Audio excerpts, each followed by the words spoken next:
Hello and welcome to United Report. This is your home for all the latest Manchester United news, match updates, transfer stories, and in-depth analysis. Stay connected and never miss a moment. Subscribe now to stay ahead with everything happening at Old Trafford.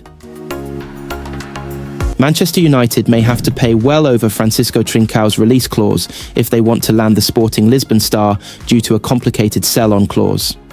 Ruben Amorim is keen to reunite with the player whom he coached in Portugal and is confident he would be a good fit in the Premier League following a brief stint at Wolves. Sporting are braced to lose a number of their leading lights, Victor Gyökeres among them. As a result, they're prepared to dig their heels in and demand well over the £50 million release clause Trincão is said to have in his contract. The 25-year-old joined from Barcelona, but the Spanish giants will take 50% of his future sell-on fee, reports The Sun, which limits the amount Sporting will land. Amorim's former side want £35 million, which could mean they'd need to sell for at least £70 million once Barcelona have taken their cut. Sporting are ready to offer Trincão a new contract in a bid to keep him at the club, but the lure of a move back to England may be too much.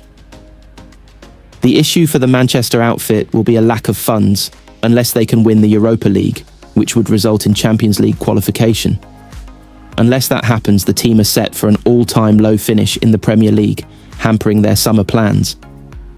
Amorim's squad is in major need of an overhaul despite constant spending in recent years. However, the new manager may have to do that on the cheap if no silverware is claimed come May. Already United have missed out on Giovanni Quenda, whom they were heavily linked with. The youngster came through the ranks at Sporting and Amorim was keen to bring the player to Old Trafford, but Chelsea have swooped in and already secured a deal ahead of the summer. There had been inevitable talk of Gyökeres, who has become one of Europe's top frontmen, following Amorim to Manchester.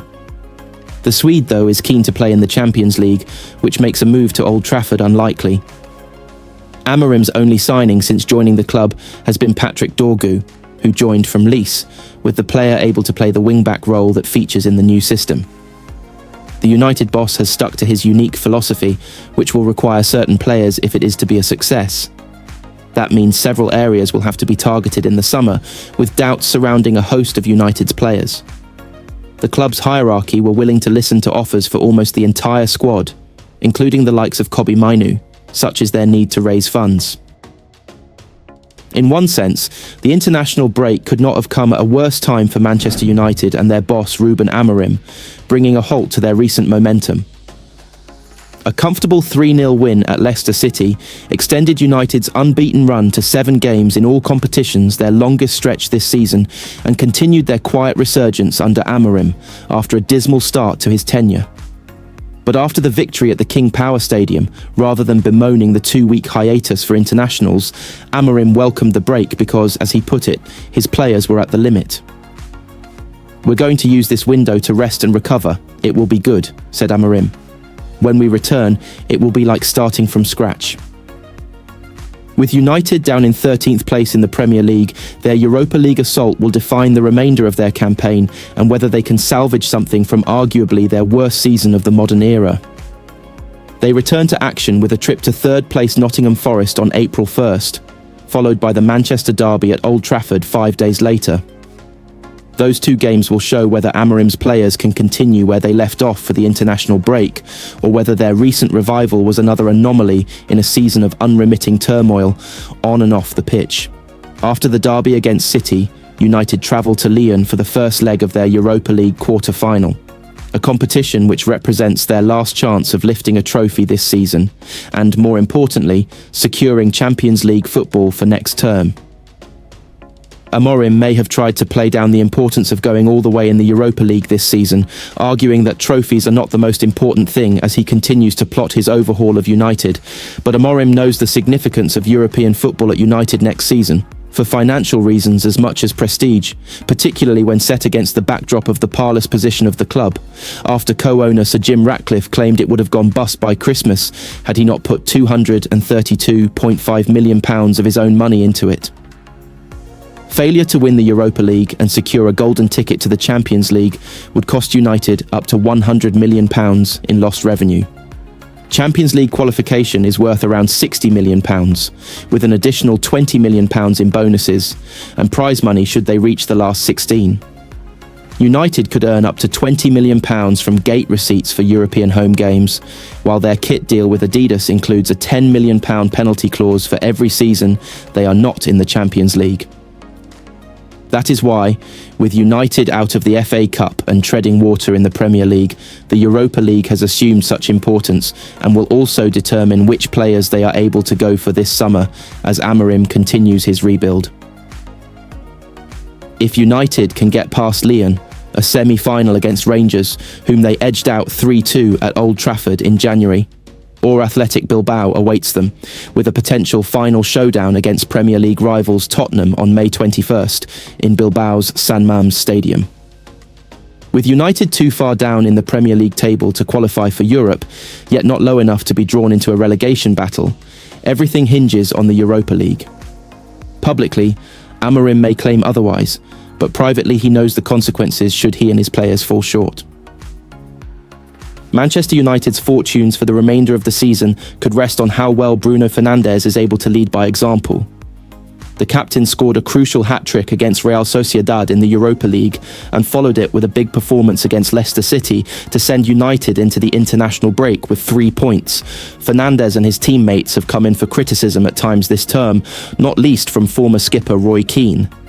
However, recent results have given them a platform on which to build. United will take on Lyon in the quarter-finals of the Europa League, with either Rangers or Athletic Club awaiting the winners.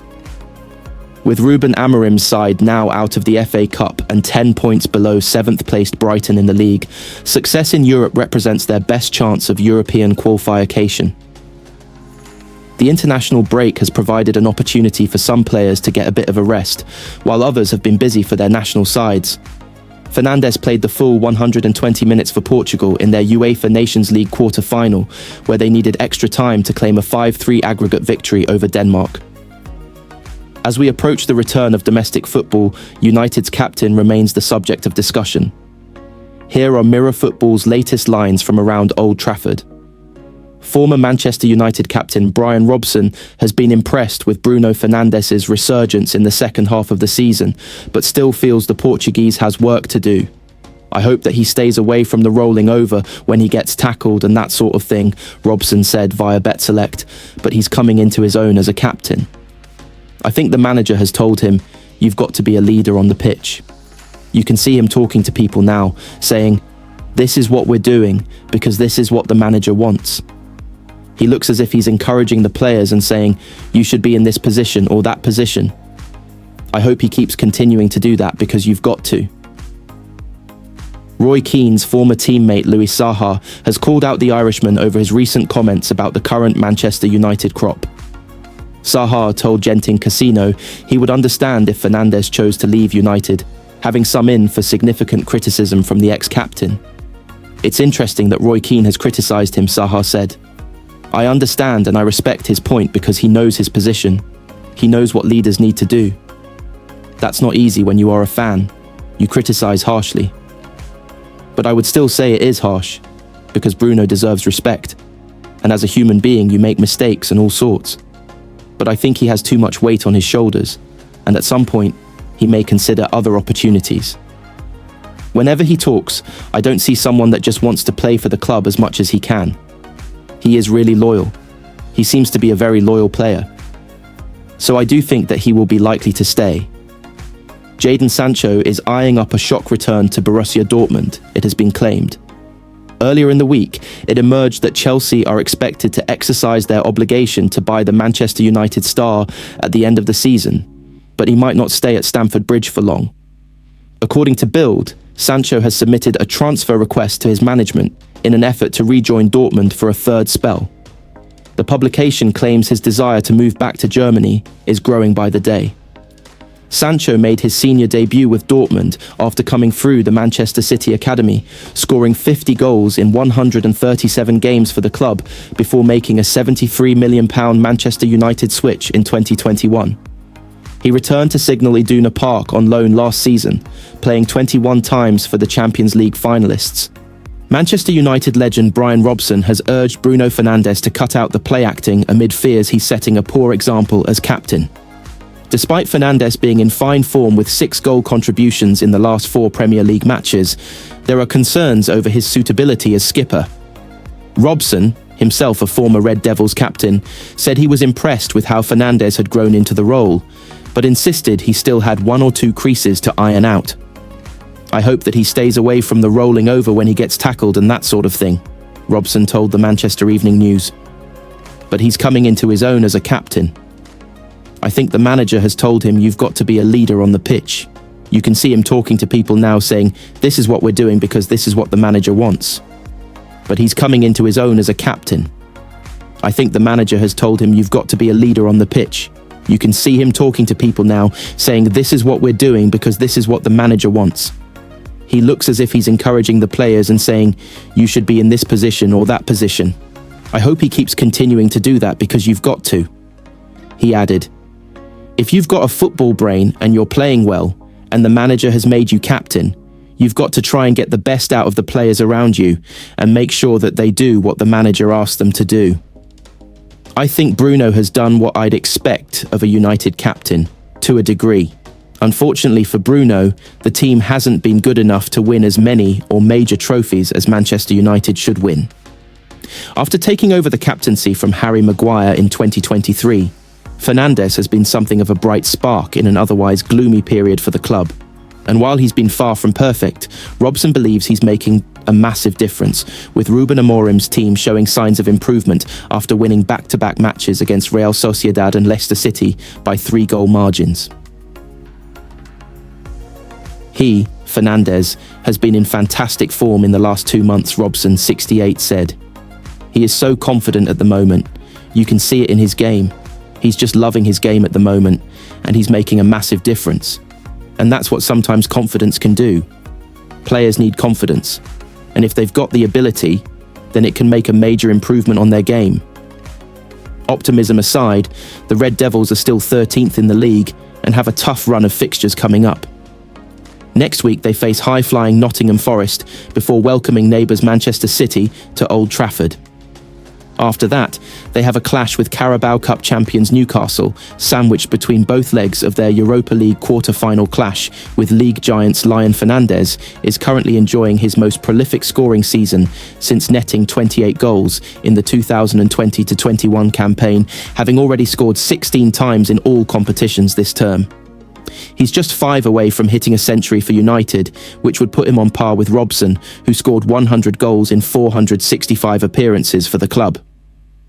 Robson, who transferred from West Brom in 1981 for a then-record British transfer fee of £1.5 million, was a fixture in United's lineup for 13 seasons. During his tenure, he helped the club secure 6 major trophies, including 2 Premier League titles and 3 FA Cups.